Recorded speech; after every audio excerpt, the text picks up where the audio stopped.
On July 1st, 2026, at 03:47 local time, the USGS National Earthquake Information Center recorded a magnitude 6.2 earthquake beneath the island of Java, Indonesia, with an epicenter located approximately 47 kilometers southeast of the city of Cianjur in West Java province, at a depth of 11 kilometers. The event is documented in the USGS Earthquake Catalog at earthquake.usgs.gov under Event Identifier US7000PA92. With the preliminary focal mechanism solution completed within minutes of the event, showing thrust faulting consistent.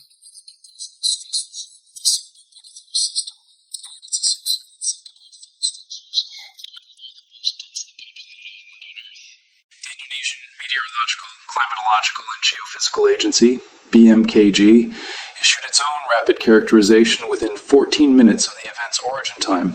classifying it as a shallow crustal earthquake on one of the secondary fault systems within the broader Java subduction system rather than on the megathrust interface itself.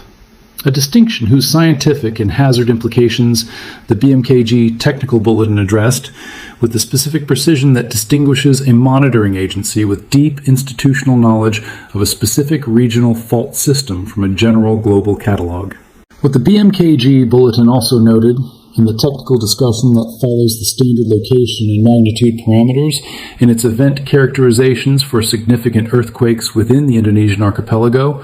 was that the current event's location, depth, and mechanism placed it within a specific zone of the West Java seismotectonic environment that has been the subject of sustained scientific attention following the devastating November 2022 Cianjur earthquake. Magnitude 5.6 event that killed more than 300 people and destroyed or severely damaged more than 60,000 structures in the same general region,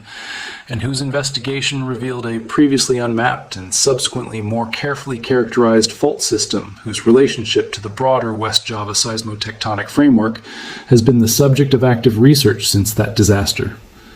The July 2026 magnitude 6.2 is substantially larger than the 2022 event by a factor of approximately 8 in terms of seismic energy release. It has occurred in the same region, and it has occurred on what the preliminary focal mechanism analysis suggests is related fault geometry. These three facts together are what has scientists watching closely. Indonesia's seismic environment is, by any global measure, one of the most complex and most hazardous on Earth. The consequence of its position at the convergence of multiple major tectonic plates and microplates, these interactions produce the subduction zones, back-arc rifting systems, transform faults, and complex collision zones that together generate approximately 17% of the world's total seismic energy release in a country that spans the breadth of a continent and whose population of more than 270 million people is distributed across thousands of islands, many of which sit directly above or adjacent to the fault systems whose behavior the scientific community is working to understand with sufficient precision to support effective hazard assessment and preparedness planning. The Sunda megathrust, the primary plate interface where the Indo-Australian plate descends beneath the Eurasian plate along the southwestern margin of the Sumatra, Java, and Bali Island chain, is one of the most seismically productive fault systems on Earth, and the source of some of the largest and most consequential earthquakes in the modern era,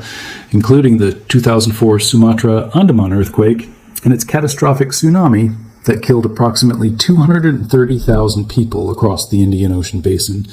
and the 2006 and 2009 Java earthquakes and tsunamis that produced locally devastating impacts along the southern Java coast. The megathrust's behavior, its locked and creeping sections, the distribution of accumulated elastic strain that will eventually be released in future large to great earthquakes, and the timing and location of those future events has been the subject of the most intensive geodetic, seismological, and paleoseismic research effort in Indonesia's scientific history, motivated by the scale of the potential consequences that a major megathrust rupture beneath the most densely populated sections of the Java coast would produce. The secondary fault systems within and above the Java subduction environment, including the network of crustal faults within the overriding Eurasian plate that accommodate the deformation associated with the ongoing subduction, and the complex stress interactions between the megathrust and the overlying crust are less well characterized than the megathrust itself, a consequence of the greater geographic complexity of the overriding plate fault network and the more limited paleoseismic and geodetic research coverage that the secondary faults have received relative to the primary megathrust interface. The 2022 Cianjur earthquake was the event that most dramatically highlighted this gap in the understanding of West Java's secondary fault systems,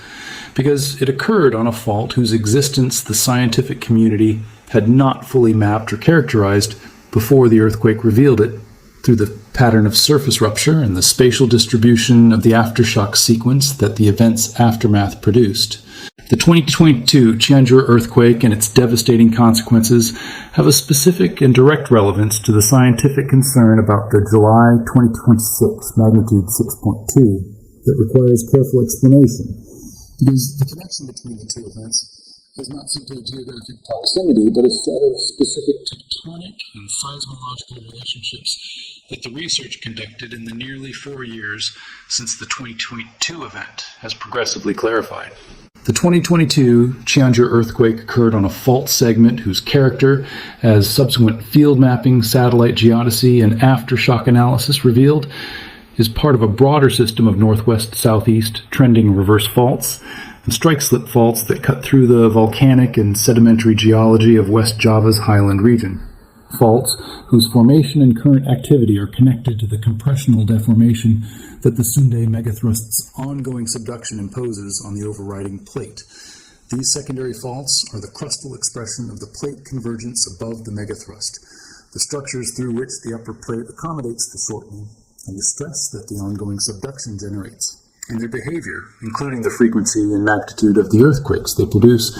is coupled to the stress state of the megathrust system and to the broader pattern of deformation that the geodetic monitoring of the Java region has been documenting. The specific research published in the aftermath of the 2022 event, including a major study in the journal Earth and Planetary Science Letters in September 2023 by Indonesian and international researchers that documented the geometry and slip history of the causative fault and its relationship to the regional fault network, identified several adjacent fault segments within the same fault system whose Coulomb stress analysis showed positive stress changes from the 2022 main shock, meaning that the 2022 earthquake had loaded these adjacent segments in the direction of failure, increasing their probability of producing their own significant earthquakes in the years following the 2022 event. The July 2026 magnitude 6.2's preliminary focal mechanism and location are consistent with one of these positively stressed adjacent segments, a finding that the BMKG technical team identified within hours of the event, and that has been the primary basis for the elevated scientific attention the event has received. This is not a coincidence that the scientific community is reading into a random association of events that happen to share a geographic area. The Coulomb stress transfer mechanism that connects the 2022 main shock to the current event through a physically motivated prediction of elevated failure. Probability on adjacent fault segments is one of the most extensively validated physical mechanisms in earthquake science, supported by decades of research, applying this framework to aftershock sequences and triggered earthquakes across hundreds of documented cases worldwide. The fact that the July 2026 event falls within the zone of predicted elevated stress and within a time frame consistent with the stress transfer framework is a specific physical prediction that the observed event is now confirming, and its confirmation increases the confidence with which the scientific community is treating the broader implications of the Coulomb stress analysis for the remaining positively stressed segments within the fault system. The depth of 11 kilometers that the USGS catalog assigns to the July 2026 event is one of the specific parameters that has focused scientific attention because it places the earthquake within the shallow crustal zone where the relationship between earthquake depth and surface damage is most direct and most severe. Shallow earthquakes, those occurring within approximately 20 kilometers of the surface, produce stronger ground motion at the surface for a given magnitude than deeper events because the seismic energy has less rock to travel through and attenuate before reaching the built environment and the people within it, And the secondary hazards of landslides and surface rupture that compound the direct ground shaking hazard are also more likely and more severe for shallow crustal earthquakes than for deeper events of comparable magnitude. The West Java Highland region, where the 2022 and 2026 events have occurred, is geologically predisposed to severe landslide hazard during significant earthquakes, a predisposition rooted in the region's geological character as a zone of young volcanic deposits, heavily weathered tropical soils, and steep topography that has been extensively modified by agriculture and human settlement in ways that have in many locations removed the natural vegetation cover whose root systems provide the primary mechanical reinforcement that prevents slope failure during earthquake shaking.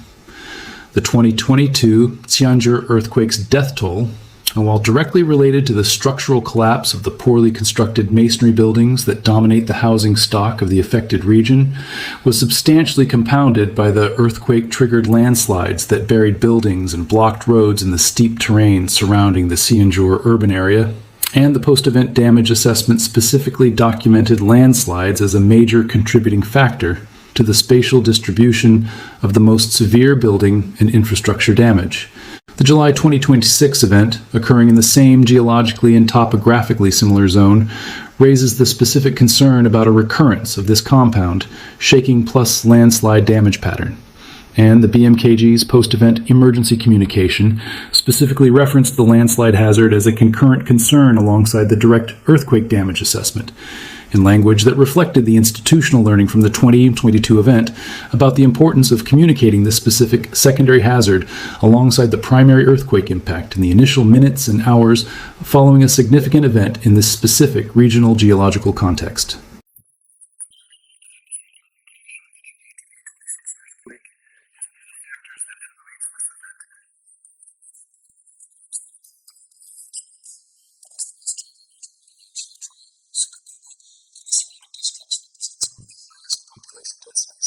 Affected by significant seismicity anywhere in the world,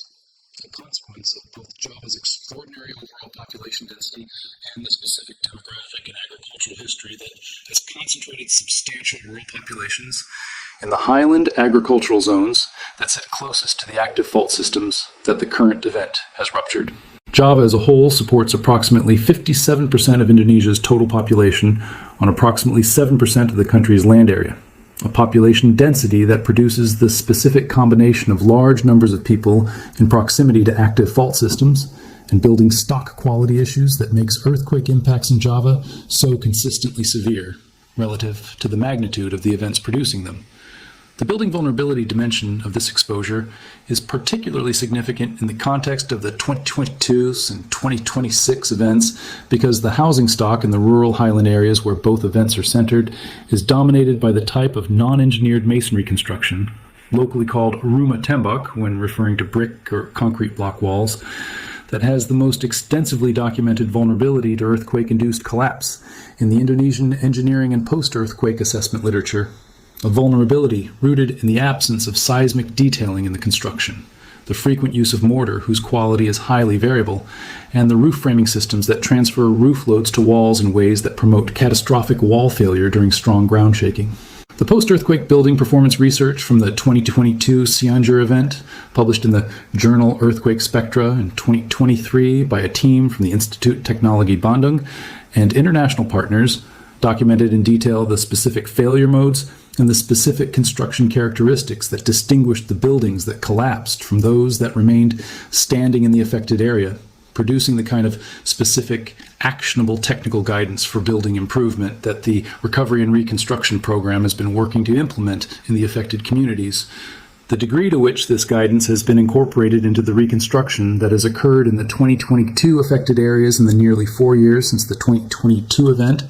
and whether the buildings constructed during the recovery period are more seismically resistant than the buildings that were destroyed in 2022, is one of the specific questions that the July 2026 assessment will address. The Indonesian government's emergency response to the July 2026 earthquake activated within minutes of the BMKG's initial characterization, following the protocols that have been progressively developed and refined through Indonesia's extensive experience with major earthquake disasters, And through the specific institutional and procedural improvements that the 2022 Cianjur earthquake, like each significant earthquake before it in a country that treats each disaster as a source of institutional learning, motivated.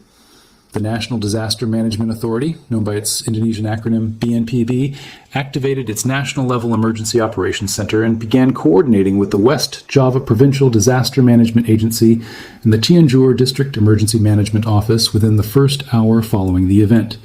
establishing the command and communication structure through which the initial damage assessment, search and rescue deployment, and emergency relief distribution will be organized. The speed and the organizational competence of this activation reflects the investment that Indonesia has made in its disaster management institutional capacity since the catastrophic 2004 Indian Ocean tsunami, which exposed critical gaps in the country's institutional disaster response capacity and motivated the development of the National Disaster Management Framework that BNPB now operates within.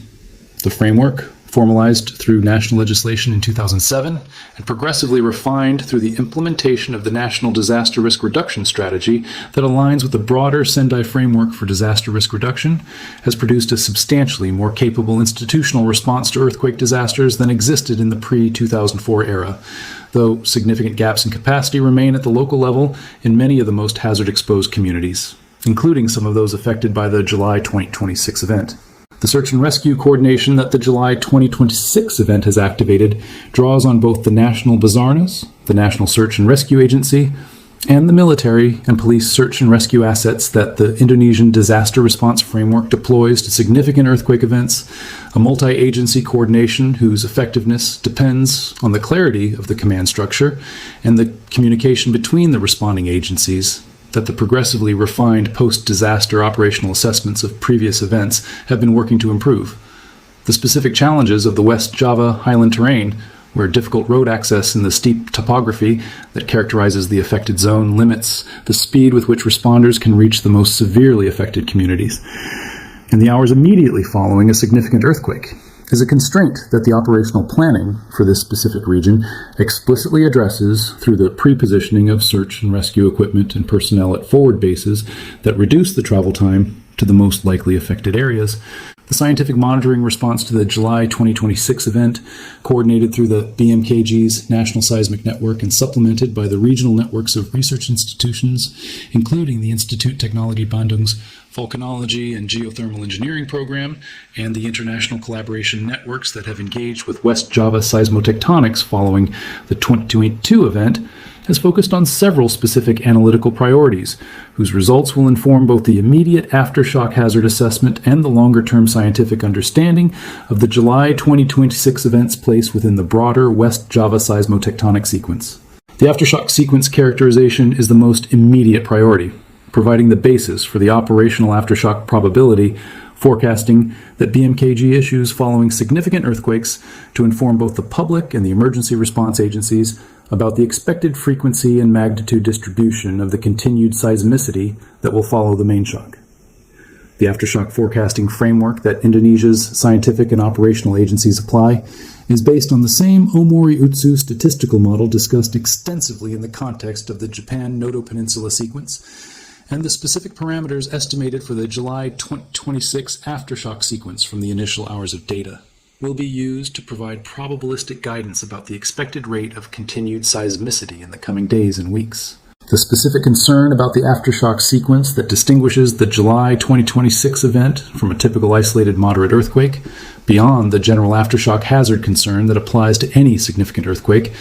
is the relationship between the July 2026 main shock's aftershock sequence and the potential for stress transfer to the additional fault segments within the system that the Coulomb stress analysis has identified as positively stressed. In a fault system where multiple segments have been loaded by prior events, the aftershock sequence of a subsequent main shock can itself produce additional stress transfers that change the relative probability of future events on the remaining loaded segments, a cascading stress interaction that the compound fault system research following the 2022 event specifically identified as a concern for the West Java system, and that the July 2026 event has made more immediate and more operationally relevant. The geodetic monitoring of the July 2026 event's surface deformation using the same Sentinel-1 and ALOS-2 satellite SAR interferometry techniques that have been applied extensively in the post-event analysis of previous Indonesian earthquakes will provide the detailed source geometry and fault slip distribution that the Coulomb stress transfer calculations require for their most precise application to the assessment of the remaining positively stressed segments. This geodetic analysis typically requires several days to weeks to complete following an earthquake, as the necessary satellite passes accumulate and the interferometric processing is conducted and quality controlled, but the results it provides represent the highest precision available constraint on the earthquake's source parameters, and therefore on the Coulomb stress transfer calculations whose results are most directly relevant to the ongoing hazard assessment.